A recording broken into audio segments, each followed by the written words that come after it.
Lions club Jodhpur active की तरफ से बहुत ही शानदार कार्यक्रम, दुर्गा शक्ति सम्मान समारोह और डांडिया, बहुत सारे कार्यक्रम हुए हैं लायंस क्लब जोधपुर एक्टिव की तरफ से। और टिफिन फूड के संयुक्त तत्वाधान में दुर्गा शक्ति सम्मान समारोह में आज मुख्य अतिथि पूर्व जस्टिस देवेंद्र कछवा थे। वरिष्ठ अतिथि संगम के अध्यक्ष कमलेश पुरोहित निराला थे और राष्ट्रीय शिक्षक पुरस्कार प्राप्त शीला आसोपा डॉक्टर चंद्रकला गोस्वामी थी। लायंस क्लब जोधपुर एक्टिव के डायरेक्टर अरुण बलाई और अध्यक्ष उषा गर्ग ने बताया कि कार्यक्रम होटल AR एक्सीलेंस में भव्य शानदार डांडिया के साथ माता के भजनों से शुरू हुआ, जिससे कई तरह की प्रतियोगिता महिलाओं ने भाग लिया है, कई तरह के गेम्स खेले हैं और कई कैटेगरी में प्रतियोगिता। कार्यक्रम में मुख्य अतिथि जस्टिस देवेंद्र कछवा ने सभी को जीते हुए प्रतिभागियों को गिफ्ट और दुर्गा शक्ति सम्मान समारोह में मेमेंटो, क्राउन और बेल्ट दिए हैं, जिससे best multi talented, best of best Sheela Asopa चुनी गई हैं और best long hair Annu Sethi, best dance Geeta Khetani, best dandiya dress Rakshita Vafana, dandiya queen Monika Solanki प्रथम, द्वितीय विमला पित्ती, डांडिया क्वीन थर्ड मोहिनी बनी हैं। एक्टिव की तरफ से यहाँ पर आज दुर्गा शक्ति सम्मान समारोह रखा गया।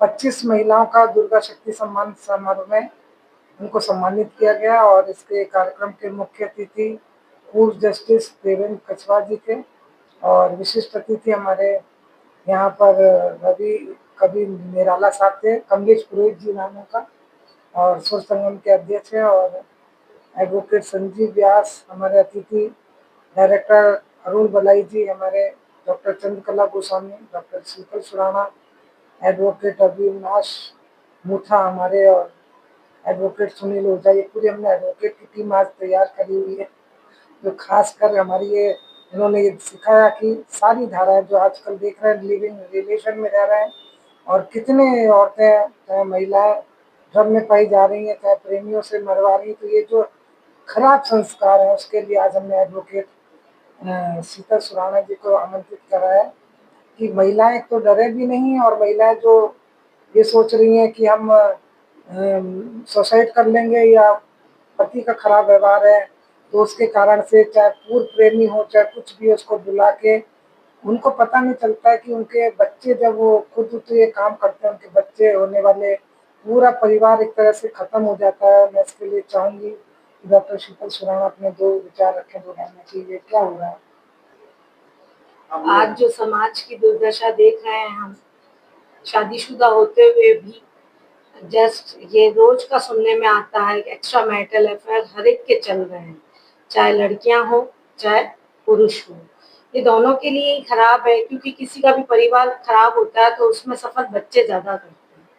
तो मैं तो यही राय दूंगी कि जो भी ये व्यभिचार टाइप करता है तो दोनों ही परिवारों के लिए अच्छा नहीं है, न लड़कियां इसमें ये इन्वॉल्व हो और ना ही पुरुष इन्वॉल्व हो। अभी लेटेस्ट एक यही जजमेंट सुप्रीम कोर्ट का भी आया है कि अगर किसी औरत की वजह से, अगर उसके हस्बैंड एक्स्ट्रा मैरिटल अफेयर में है और किसी औरत की वजह से किसी महिलाओं का घर खराब होता है, तो वह औरत उस महिला पे मानहानि का दावा कर कर 1 करोड़ का उस पे हर्जाना लगा सकती है।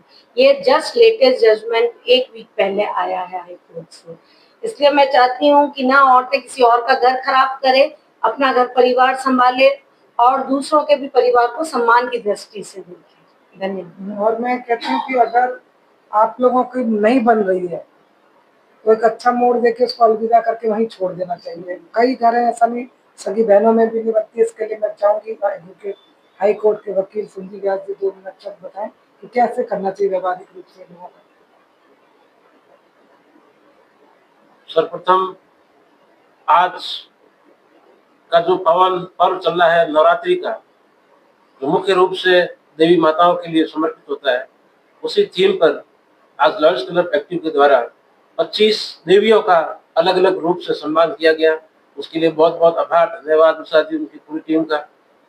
वर्तमान समय में ये जो समस्या चली है कि जहाँ पर महिलाएं और पुरुष दोनों के कारण घर टूट रहे हैं, तो ये हमारी सनातन संस्कृति नहीं है। हमारे यहाँ विवाह एक जो है संस्कार है, और संस्कार के तहत 7 जन्मों का हमारा संबंध होता है। और ये दो आत्माओं का मिलन है और आत्माओं के मिलन को इस तरह से नहीं तोड़ना चाहिए। इसलिए एक ही लैंड है।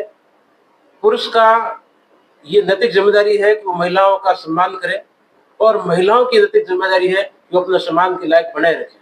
जय हिंद, जय और भारत। एक बात और मैं कहूँ बीच में आपको कि पुरुष वर्ग और महिला वर्ग दोनों कंधे से कंधे मिलाकर साथ देती हैं जब कमाती हैं। जब आप थोड़ा दिमाग को भी ना थोड़ा फॉरवर्ड रखिए, गलत बात में शक मत करिए। दो जन जब काम करते हैं, हंसी मजाक करते हैं, बात करते हैं, वहीं तक सीमित रखें। जब जाके घर तक आने जाने तक बहुत ज़्यादा हो जाती है, जब ये होता है।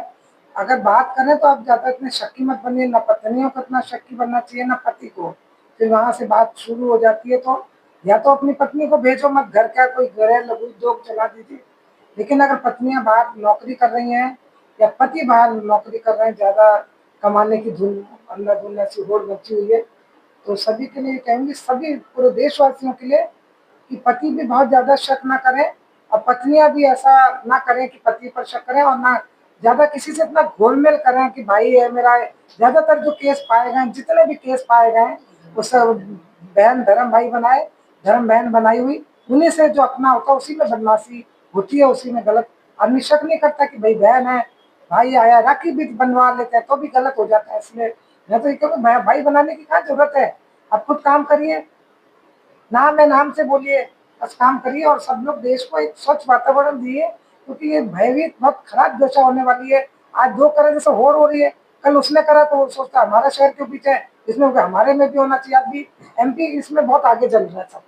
एमपी में ज्यादातर केस हो रहा है, बाड़मेर में इतने केस हो रहे हैं।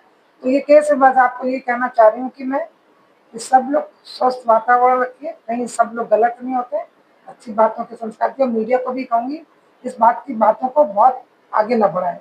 धन्यवाद।